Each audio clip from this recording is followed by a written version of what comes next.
بسم اللہ الرحمن الرحیم۔ السلام علیکم۔ آج ایک بڑی اہم بات آپ کے ساتھ شیئر کروں گا، اور وہ ایک سوال ہے۔ وہ سوال یہ ہے،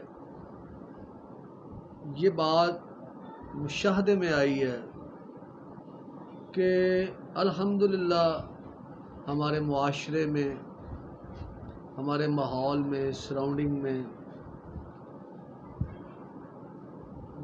دروس قرآن بھی کثرت سے ہو رہے ہیں، قرآن مجید کی تعلیم بھی دی جا رہی ہے، دعوت و تبلیغ کا کام بھی بہت بڑے پیمانے پہ ہو رہا ہے۔ اور اسی طرح جب ہم دیکھتے ہیں ہمارے ارد گرد میں مدارس بھی اپنا کام بڑی محنت، اور ان کے مدرسین اپنا کام بڑی محنت اور جفاکشی سے کر رہے ہیں، اور ہم ان کی محنت اور ان کے اخلاص میں کوئی شک نہیں کر سکتے۔ تو قصہ مختصر یہ کہ ہر شخص اپنی اپنی جگہ پر دین کا کام اپنی اپنی استطاعت کے مطابق اخلاص نیت کے ساتھ کر رہا ہے۔ ہماری دانست میں، ہمارے حسن ظن کے ہم یہ سمجھتے ہیں، لیکن ایک توجہ جس کو ہم نے ایک نقطہ جس کی جانب ہم نے اپنی توجہ کرنی ہے، اور وہ یہ ہے کہ ان ساری محنتوں کے باوجود، اس سارے اخلاص کے باوجود مشاہدے میں یہ بات آئی ہے کہ اس کا جو رزلٹ ہے، ہمارے اخلاقیات، ہمارے رویے، ہمارے معاملات، وہ دن بدن زوال کا شکار ہوتے جا رہے ہیں۔ اور ہماری گھریلو زندگی، ہماری معاشرتی زندگی، ہماری پولیٹیکل زندگی، ہماری معاشی زندگی، ہماری عدالتی زندگی، اگر ہم اس کو ڈیپلی آبزرو کریں تو وہ زوال کا شکار ہے، بینگ اے سوسائٹی۔ اس کی ریزن کیا ہے؟ تو اس کی وجہ یہ ہے جو ہم سمجھتے ہیں، آپ کے ساتھ شیئر کرتے ہیں۔ غرض یہ ہے کہ قرآن مجید میں اللہ پاک نے ارشاد فرمایا، بے شک، جس کا مفہوم یہ ہے کہ بے شک اللہ تعالیٰ کے نزدیک پسندیدہ دین، پسندیدہ نظام، پسندیدہ زندگی گزارنے کا طریقہ اسلام ہی ہے، اور جس نے اسلام کے علاوہ کسی اور دین، کسی اور نظام، کسی اور نظام حیات، کسی اور سسٹم، کسی اور لائف سٹائل کے ذریعے اپنی زندگی گزاری، اس کے سارے ایکشن اللہ کے ہاں غیر مقبول ہیں۔ اللہ تعالیٰ اس کے اعمال کو قیامت والا دن قبول نہیں کرے گا، اجر نہیں ملے گا۔ تو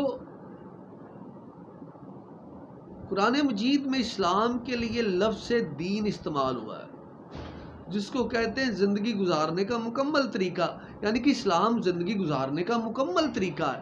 H and everything has been explained in holy Quran, has been mentioned in holy Quran, یعنی کہ انسان کے ہر مسئلے کا حل اس میں بیان ہے۔ تو جب مسئلہ یہ ہے، پرابلم یہ ہے، وہ چیز جو قابل غور یہ ہے کہ ہماری سارے زوال کا سبب یہ ہے کہ ہم نے اسلام ایک دین ہے، اور دین کا مطلب ہم نے سمجھا نہیں ہے۔ اسلام کو ہم نے نظام حیات سمجھا ہی نہیں ہے۔ نظام حیات کہتے ہیں جس کے ذریعے سے اپنا ساری زندگی گزاری جائے، اپنا ایک ایک ایکشن اس کے ذریعے سے کیا جائے۔ تو اسلام کا یہ کلیم ہے، اسلام کا یہ دعویٰ ہے کہ میں نظام حیات ہوں، میں مکمل زندگی گزارنے کا طریقہ ہوں، کمپلیٹ کوڈ آف لائف ہوں۔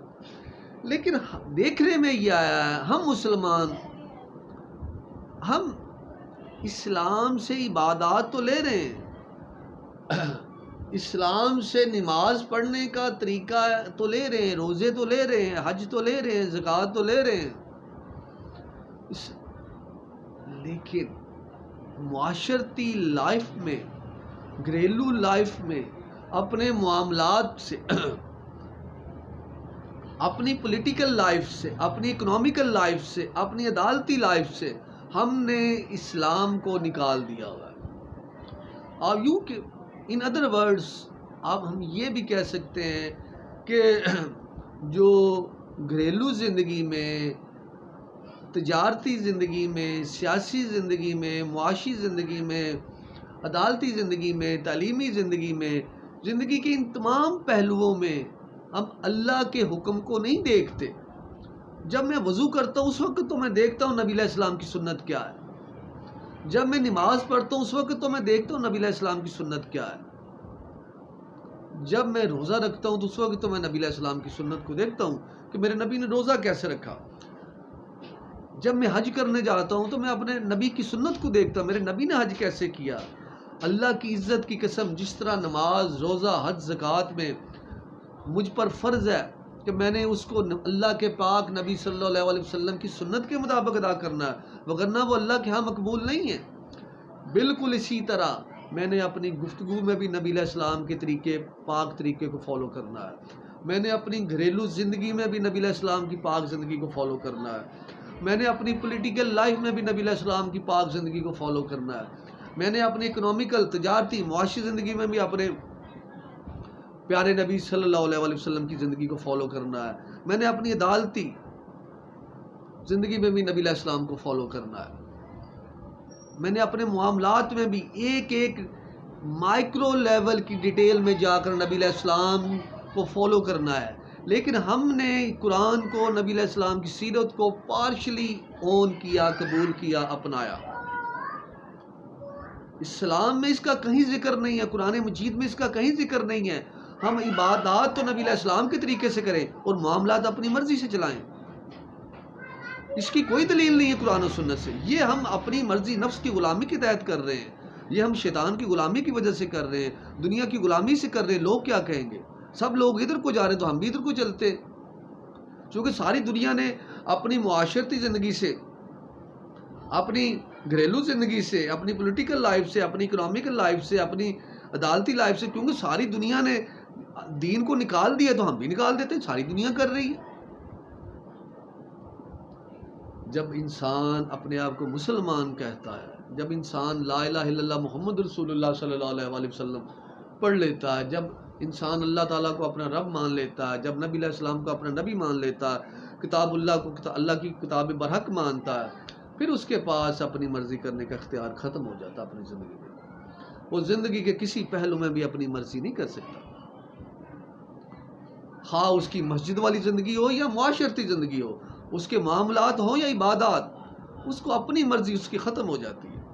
اگر ہم نے کلمہ پڑھا، وہ کلمہ نام ہی اس وعدے کا ہے، اس اعلان کا ہے کہ یا اللہ میں اپنی ساری زندگی، خواہ وہ مسجد والی ہو یا معاشرے والی، تیرے حکم کے مطابق گزاروں گا۔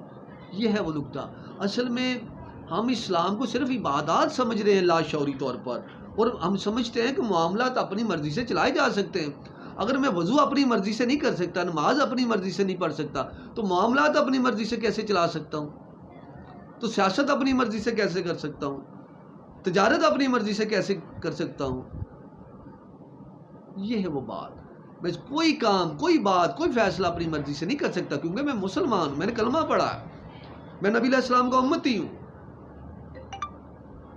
یہی وہ بات قرآن مجید میں اللہ تعالیٰ نے ایک جگہ پر ارشاد فرمائی، وقال رسول، اور نبی علیہ السلام، اللہ کے رسول صلی اللہ علیہ وسلم قیامت والے دن فرمائیں گے، یا ربی، اے میرے رب، انا قوم اتخذوا ھذا القرآن مہجورا، کہ میری قوم نے، میری امت نے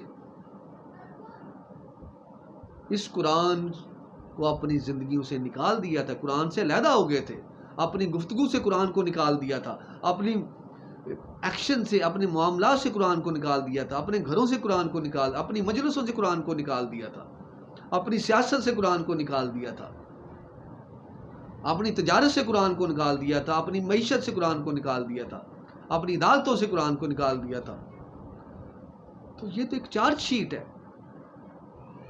جب نبی علیہ السلام امت کے بارے میں یہ ارشاد فرمائیں، کیا ہم نے اپنی گفتگو سے، ایکشن سے، فیصلوں سے قرآن کو نکالا نہیں ہوا؟ یہ سارے کام ہم اپنی مرضی سے نہیں کر رہے۔ کلمہ پڑھنے کے بعد تو مرضی نہیں ہو سکتی اپنی۔ یہ ہے وہ پوائنٹ۔ اور سورہ احزاب میں اللہ تعالیٰ ایک جگہ پر ارشاد فرماتے ہیں جس کا مفہوم ہے کسی مومن مرد اور عورت کو یہ حق حاصل نہیں ہے، اس کی شان شیان نہیں ہے، اس کو زیب نہیں دیتا کہ اللہ اور اس کے رسول کسی معاملے میں فیصلہ فرما دیں اور اس کو اپنی مرضی کرنے کا اختیار ہو۔ تو میری عرض یہ ہے وہ کون سی زندگی کا معاملہ ہے جس میں اللہ اور اس کے رسول کا فیصلہ موجود نہیں ہے، جہاں پہ اللہ اور اس کے رسول کی ہدایت موجود نہیں ہے، رہنمائی موجود نہیں ہے، وہ کون سا زندگی کا معاملہ، وہ کون سا پہلو ہے؟ اور پھر ایک اور جگہ پہ اللہ تعالیٰ نے فرمایا فلا وربک لا یؤمنون فلا وربک لا یؤمنون حتی یحکموک فیما شجر بینہم، محبوب آپ کے رب کی قسم یہ لوگ ایمان والے ہو ہی نہیں سکتے جب تک آپ نے معاملات میں آپ کو حاکم نہ مان لے، آپ سے فیصلہ نہ لے، یہ ایمان والے ہو ہی نہیں سکتا کوئی شخص۔ تو معاملات میں بھی نبی علیہ السلام کی فالوئنگ کرنی ہے جس طرح عبادات میں کرتے ہیں، لیکن ہمارے زوال کی وجہ یہ ہے ہم عبادات میں تو نبی علیہ السلام کی فالوئنگ کرتے ہیں، وضو میں، نماز میں، روزے میں، حج میں، زکوٰۃ میں، لیکن معاملات میں ہم اپنی مرضی کرتے ہیں، لوگوں کو فالو کرتے ہیں، دنیا کو فالو کرتے ہیں، ٹرینڈ کو فالو کرتے ہیں، فیشن کو فالو کرتے ہیں۔ ٹرینڈ کیا چل رہا ہے، معاشرہ کیا کہہ رہا ہے، لوگ کیا کہہ رہے ہیں۔ کلمہ پڑھنے کے بعد مومن یہ نہیں کہہ سکتا لوگ کیا کہتے ہیں، لوگ کیا کہیں گے۔ مومن تو اس کی فکر ہوتی ہے اللہ کیا کہے گا، اللہ کیا پوچھے گا، اللہ کا فرمان کیا ہے۔ یہ ہے۔ اللہ سے دعا ہے کہ اللہ تعالیٰ ہمیں دین کی سمجھ عطا فرمائے۔ جزاک اللہ۔ السلام علیکم۔